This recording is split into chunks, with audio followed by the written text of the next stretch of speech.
times, one that has accompanied me on my journey through life. One that, if it had its way, would have kept me from doing pretty much every worthwhile thing I've ever done or might yet attempt. Like write this book. I've come to recognize this as the voice of fear. Of course, fear wears a varied wardrobe and appears in many guises. Only sometimes does it present as the acute, paralyzing fear that gripped my body the time I went to circus school and stood frozen on the high trapeze platform, unable to reach for the bar dangling in the air in front of me, despite intellectually knowing that falling to my death was impossible. Had it not been for friends below, hands cupped around their mouths, yelling up to me the titles of my books, "Find Your Courage," "Stop Playing Safe," "Train the Brave," I might never have taken the leap. The upside of this experience was confirmation that I'd not missed my calling to run off and join Cirque du Soleil.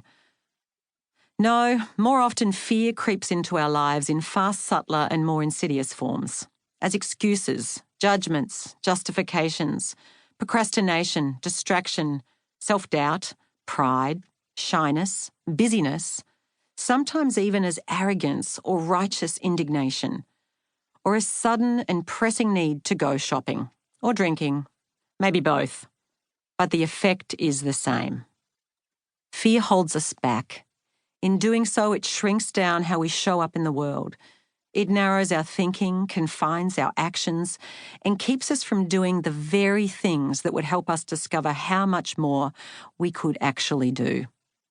Left unchecked, fear leaves us meandering cautiously through life, mired in inertia, polishing our excuses, justifying our inaction. Over time, it chips away at our confidence, clouds our judgment, and fractures our faith in ourselves and in the dreams we once had. All the while, it holds our happiness, our future, and our potential hostage. This book is not just about helping you overcome fear. It's about helping you build faith. Faith in your unique talents and in your ability to pursue the aspirations that light you up and to rise above the challenges that might otherwise pull you down.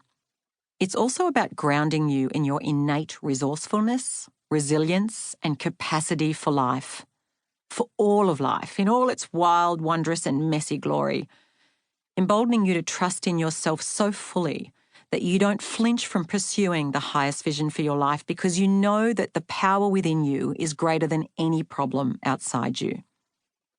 This will take commitment on your part, not just for the duration of this book, but for the duration of your life.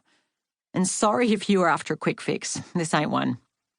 After all, your fears aren't something that you can defeat once and be done with, brave forevermore.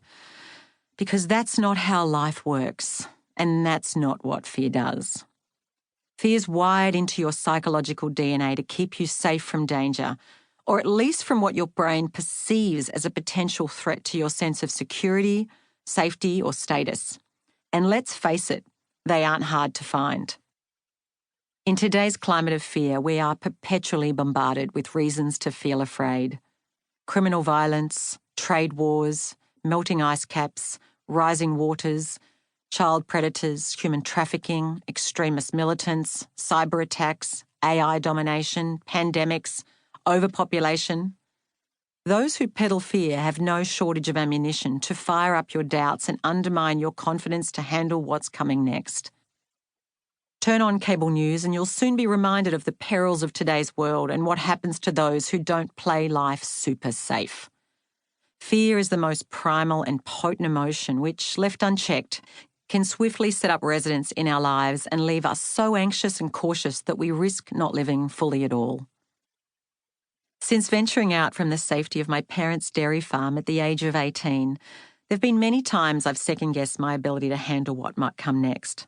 I've had my fair share of heartaches and hardships, struggles and setbacks, a few of which I'll share in this audiobook. All have left me at some point going 9 rounds with my fears, complete with their endless urgings to lower my sights, retreat off that limb, and stick closer to home, where it's more cosy, less perilous.